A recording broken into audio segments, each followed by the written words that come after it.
Good morning. Are you just joining us? Karibu tena sana. We are glad that you have chosen to start your morning with us right here on Good Morning Kenya. I'm Jane Wambui. I would absolutely love to know where you're watching us from this morning. So why don't you go ahead and check in using the hashtag Good Morning Kenya on Twitter.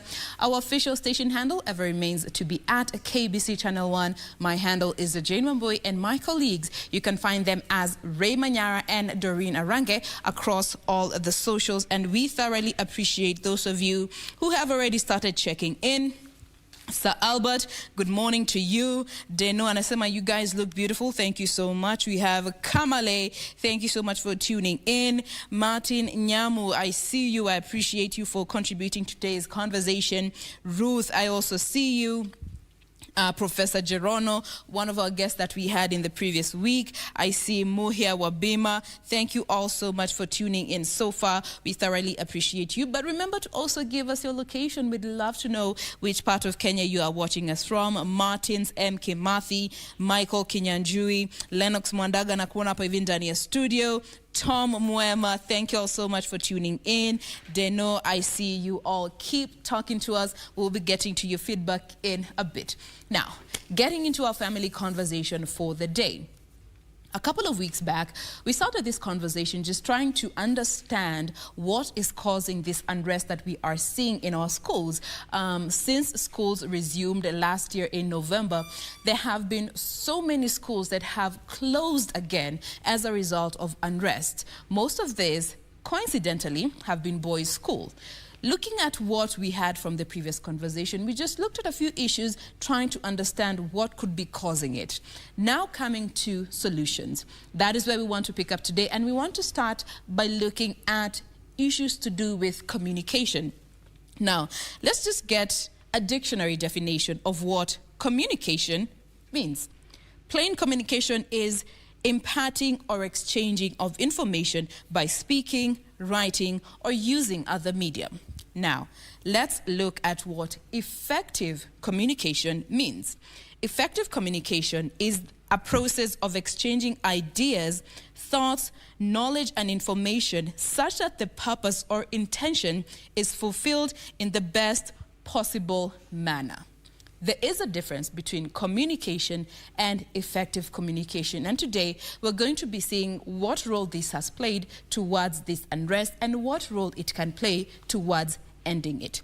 Joining me for this conversation this morning, we have two guests.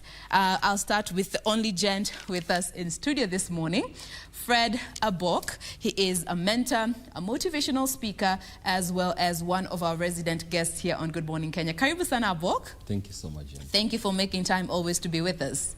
Yeah. Also, we have a lady with us in studio. She is Joyce Mgoi Masharia. She is the chair of career services at Chuka University. Good morning, Joyce. Good morning. Thank you once again for being with us today. Thank you too. Now, I want to start with you, Abok, and speaking as a parent, very honestly, let us just be honest. I will also give my opinion. As a parent, do you think you exercise communication or effective communication with your kids? Thank you, Jen. Communication is very essential, and especially parents. You know, the effectiveness of communication depends on how you received it on yourself.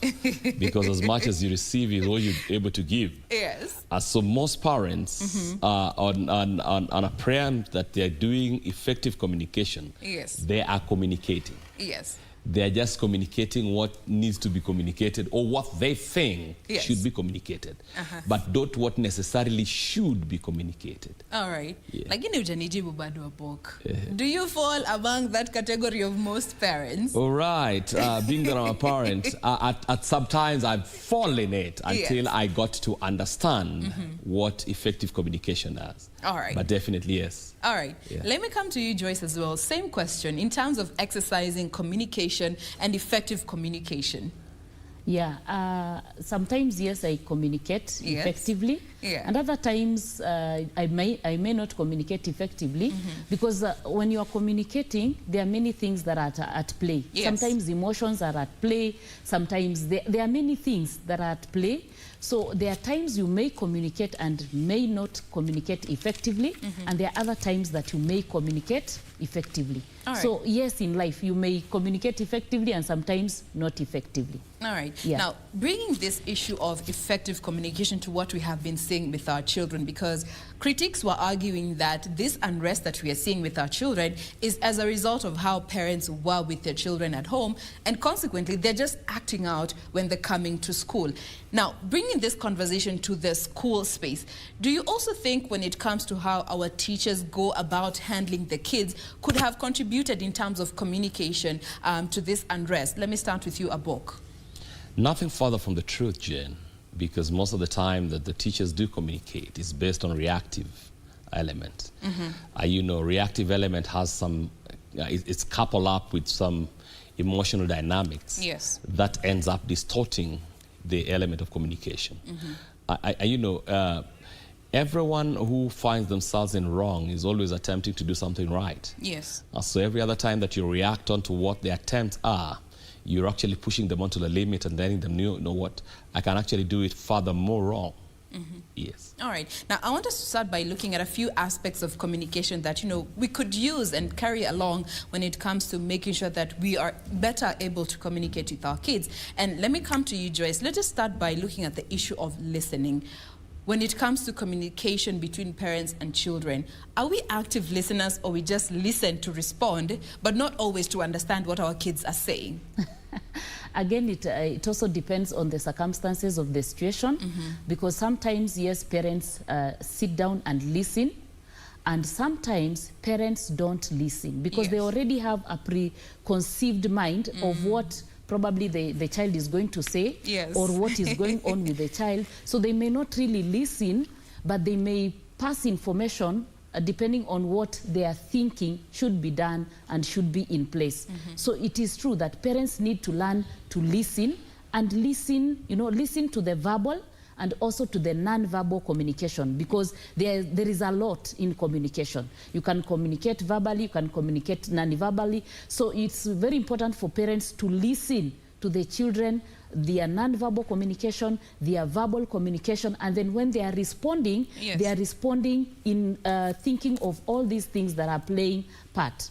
The same to the teachers. When the students are communicating, they need to listen to these students. What are they communicating? Non-verbal and verbal communication. Then from there, they can be able now to give a feedback, because effective communication must have, you know, the information sent and the information coming back, the feedback, you know, the sender and the receiver. And there must be that complete cycle of information. So it's very important for the parents to listen and listen to non-verbal communication and verbal communication. Then give a feedback which will now be effective in resolving whatever conflict that there is. All right. So from what you are saying, you listen to understand what your child is saying, not just to respond because they were speaking. Remember, this is the conversation we're having today, and we welcome you to be part of this. Share with us your thoughts, questions, clarifications, comments. We will be addressing them in a bit. But before we get to that, let us take a sip of our coffee. We'll be back with this conversation. Stay with us.